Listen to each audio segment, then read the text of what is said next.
Hello বন্ধুরা, কেমন আছো তোমরা সবাই? আশা করি তোমরা সবাই খুব ভালো আছো। মিতুস ব্লগ আর ডেইলি লাইফে তোমাদের সবাইকে অনেক অনেক স্বাগত, অনেক অনেক ভালো। তো বন্ধুরা, আজকে আমি বানাবো নতুন একটা রেসিপি। মানে তরমুজ খেয়ে তরমুজের যে অংশটা আমরা ফেলে দিই সেটা দিয়েই বানাবো, তরমুজের খোসা দিয়ে বানাবো নতুন একটা রেসিপি। এদিকে বেটে নিয়েছি মটর ডাল, আর তার মধ্যে দিয়ে দিয়েছি নুন, হলুদ আর কাঁচা লঙ্কা, আদা দিয়ে বেটেছি। আর এদিকে দেখো তেল বসিয়ে দিয়েছি কড়াইতে গরম করতে।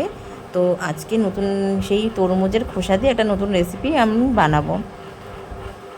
তো প্রথমে ডালটা বেটে নিয়েছি আর তরমুজের খোসাটা ছোট ছোট কুচকুচি করে কেটে নিয়েছি। এদিকে তেলটা গরম হয়ে গেছে, তাই তেলের মধ্যে দিয়ে দিয়েছি পাঁচফোড়ন পরিমাণ মতন, আর তারপর দিয়ে দেবো তেজপাতা। তেজপাতার পাঁচফোড়নটা দিয়ে একটু নাড়াচাড়া করে তারপর আমি দিয়ে দেবো এখানে কেটে রাখা তরমুজের খোসাটা। ছোট ছোট করে কাটবে, তাহলে মানে সেদ্ধ হতে সুবিধা হবে। এদিকে আমি দিয়ে দিচ্ছি এখন তরমুজের খোসাটা একটু নাড়াচাড়া করে তারপর নুন দিয়ে চাপা দিয়ে রাখবো। ভাপে ভাপে জল বেরাবে, অনেকটা লাউ ঘন্টার মতনই লাগে খেতে। তো আমার এখানে মেথি ছিল না বলে আর আমি তাই পাঁচফোড়ন দিয়েই করছি। তোমরা চাইলে মেথি দিয়েও করতে পারো, মানে যে যে যা কিছু দিয়ে করে আর কি। অনেকে গোটা জিরে দিয়ে করে, কেউ পাঁচফোড়ন দিয়ে করে। তো আমার ইচ্ছা হলো আজকে পাঁচফোড়ন দিয়ে করা, তাই আমি পাঁচফোড়ন দিয়েই করছি। এদিকে আমি পরিমাণ মতো নুনটা দিয়ে দেবো। তো নুন দিয়ে এখন ভালো করে নাড়াচাড়া করে তারপর চাপা দিয়ে রাখবো। ভাপে ভাপে জলটা বেরাবে, তাতেই অনেকটা সেদ্ধ হয়ে যাবে। আগে তো আমি কোনোদিন বানাইনি এরকম, মানে তরমুজের খোসা। দেখি আজকে বানিয়ে কেমন হয়। এদিকে কড়াই শুকনো খোলায় নেড়ে নিয়েছি তিল, সাদা তিল হয় ওইটাই ভালো করে শুকনো খোলায় নেড়ে নিয়েছি। আর এদিকে ডালটাও ভালো করে বাটা হয়ে গেছে। আমি নুন, হলুদ আর কাঁচা লঙ্কা, আদা বেটে একবারে ডালটা ম্যারিনেট করে রেখেছি। এখানে ননস্টিকের কড়াইটা বসিয়ে দিয়েছি, আর একটা অন্য গ্যাস ওভেনে বসিয়ে দিয়ে এখানে তেলটা ঢেলে দিয়েছি। তেলটা গরম হয়ে গেলে এক এক করে আমি বড়াটাও ভেজে নেবো। তো আজকে প্রথমবার বানাচ্ছি, জানি না কেমন হবে, আশা করছি ভালো হবে।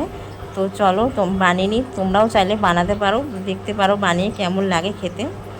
তো এক এক করে আমি বড়াটা ছিঁড়ে দেবো। মটরটা যে বেটে রেখেছিলাম ওইটারই বড়া ভেজে নেবো।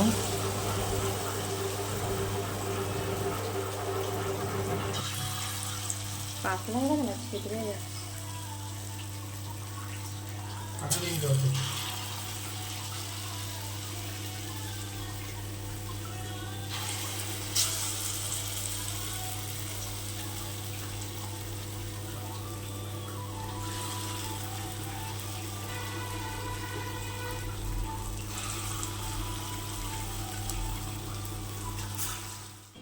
বড়াটা দেখো, তেলে ডালটা দেওয়ার পর লাল লাল হয়ে গেছে বড়াগুলো। এখন নামিয়ে দেবো। এই তিলটা দেখেছিলি শুকনো খোলায় নেড়ে রেখেছিলাম, ওইটা বেটে নিয়েছি। প্রথমে শুকনো করে বাটতে হবে, তারপর জল দিই।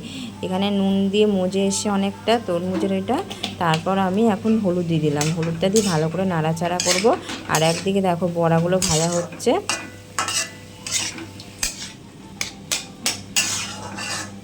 আর কিছুটা বড়া তুলে রেখেছি, আর এখানে কিছুটা ডাল আবার বাটা রয়েছে, আরও বড়া করব। তো এদিকে দেখো অনেকটাই মজে গেছে, আরও মজবে, যেমন চাপা দিয়ে রাখবো ভালো করে। আর ডাল বড়া অনেকটাই আমার হয়ে গেছে, আর তিলের এই বাটাটাও হয়ে গেছে।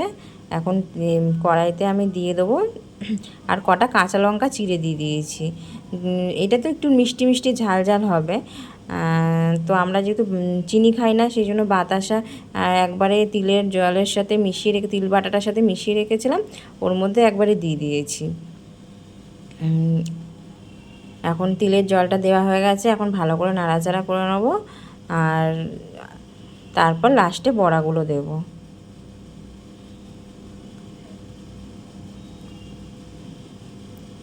আমি এই রান্নাটা ফোন দেখে শিখেছি, তাই প্রথমবার ভাবলাম বানাই, দেখি কেমন হয়।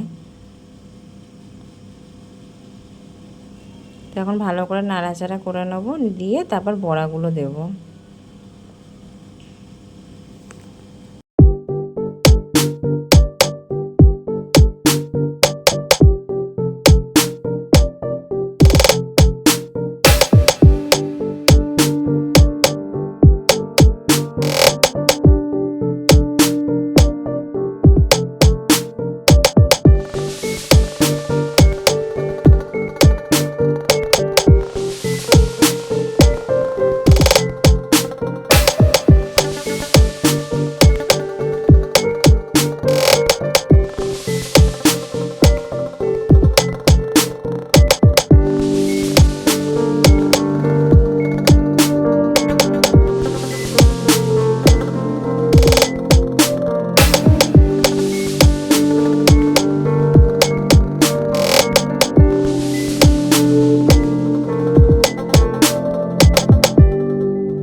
পুরোপুরি রান্নাটা কমপ্লিট হয়ে গেছে।